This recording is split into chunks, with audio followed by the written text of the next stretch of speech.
Elon Musk का नाम आज दुनिया भर में एक नवाचार और साहस का पर्याय बन चुका है। टेस्ला, स्पेसएक्स और ट्विटर जैसे ब्रांड्स के पीछे उनका दिमाग है। लेकिन उनकी टेस्ला के साथ कहानी एक ऐसी यात्रा है जो संयोग, जोखिम और असाधारण दूरदर्शिता का मिश्रण है।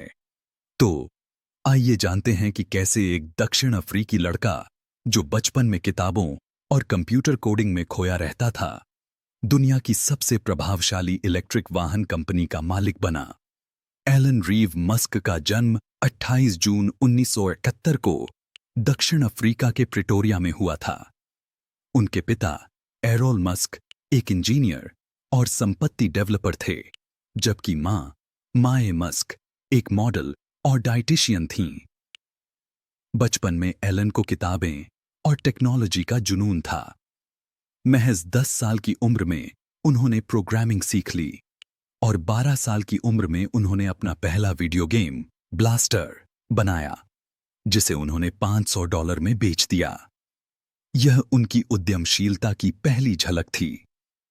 हालांकि दक्षिण अफ्रीका में सैन्य सेवा अनिवार्य थी और एलन इससे बचना चाहते थे। 17 साल की उम्र में उन्होंने कनाडा की नागरिकता ली, उनकी मां की वजह से, और फिर 1992 में अमेरिका चले गए। यहीं से उनकी असली कहानी शुरू होती है। अमेरिका में आने के बाद एलन ने पेंसिल्वेनिया विश्वविद्यालय से अर्थशास्त्र और भौतिकी में डिग्री ली। इसके बाद उन्होंने स्टैनफोर्ड यूनिवर्सिटी में पीएचडी शुरू की, लेकिन 2 दिन बाद ही छोड़ दी क्योंकि इंटरनेट क्रांति उन्हें लुभा रही थी। 1995 में उन्होंने अपने भाई किम्बल के साथ जिप2 नाम की कंपनी शुरू की, जो ऑनलाइन सिटी गाइड्स बनाती थी।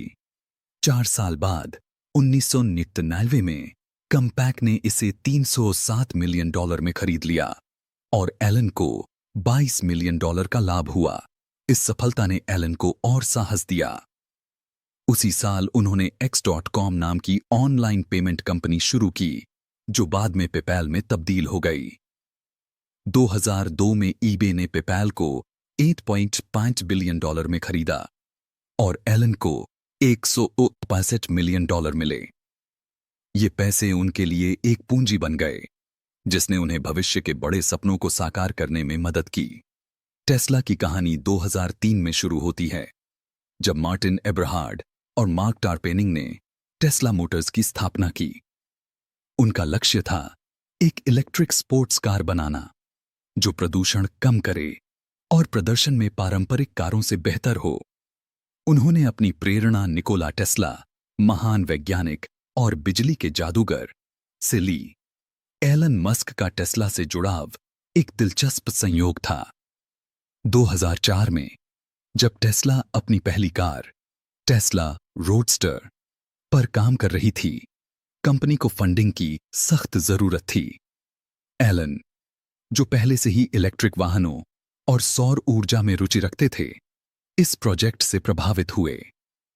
उन्होंने $6.5 मिलियन का निवेश किया और टेस्ला के बोर्ड ऑफ डायरेक्टर्स में शामिल हुए। यह निवेश उन्हें कंपनी में 10% हिस्सेदारी दिला गया, लेकिन उस समय वे सीईओ नहीं थे, मार्टिन एब्रहार्ड थे। 2008 का मोड़ 2008 टेस्ला के लिए एक कठिन साल था। रोडस्टर का उत्पादन देरी से चल रहा था, फंडिंग खत्म हो रही थी और आर्थिक मंदी ने सब कुछ और मुश्किल कर दिया। कंपनी दिवालिया होने की कगार पर थी। इसी बीच एलन ने स्पेसएक्स और सोलर सिटी जैसे अपने अन्य वेंचर में भी भारी नुकसान झेला। एक समय ऐसा भी आया जब उनके पास निजी तौर पर भी पैसे नहीं बचे थे और उन्होंने दोस्तों से उधार लिया। लेकिन एलन ने हार नहीं मानी। उन्होंने टेस्ला में और पैसा लगाया, लगभग $40 मिलियन, और एब्रहार्ड को सीईओ पद से हटाकर खुद कमान संभाली। यह एक जोखिम भरा कदम था क्योंकि टेस्ला का भविष्य अनिश्चित था। एलन ने कंपनी को बचाने के लिए रात दिन काम किया, सप्ताह में 100 घंटे तक। उनकी दूरदर्शिता ने काम किया और 2008 के अंत में टेस्ला रोडस्टर बाजार में आई, जो एक सफलता बन गई।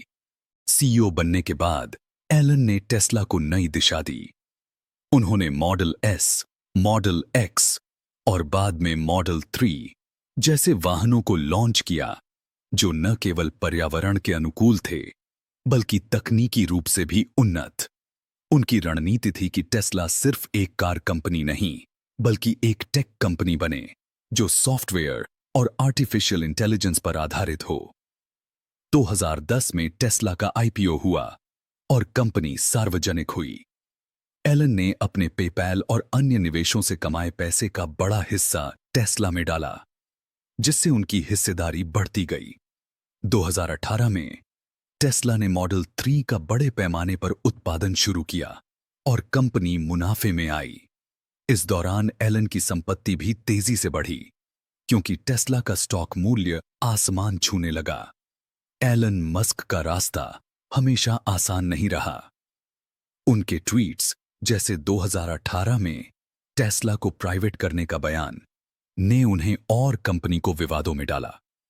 SEC, securities and exchange commission, ने उन पर जुर्माना लगाया और उन्हें कुछ समय के लिए चेयरमैन पद से हटना पड़ा। लेकिन इन चुनौतियों ने उनकी लोकप्रियता को कम नहीं किया।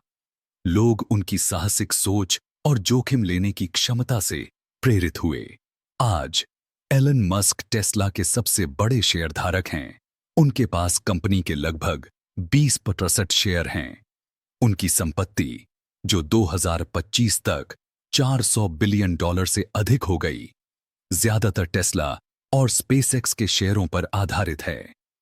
लेकिन टेस्ला का मालिक बनने की उनकी कहानी सिर्फ पैसे की नहीं, बल्कि एक सपने को साकार करने की है। एक ऐसी दुनिया जहां ऊर्जा साफ हो और मानवता का भविष्य अंतरिक्ष में हो।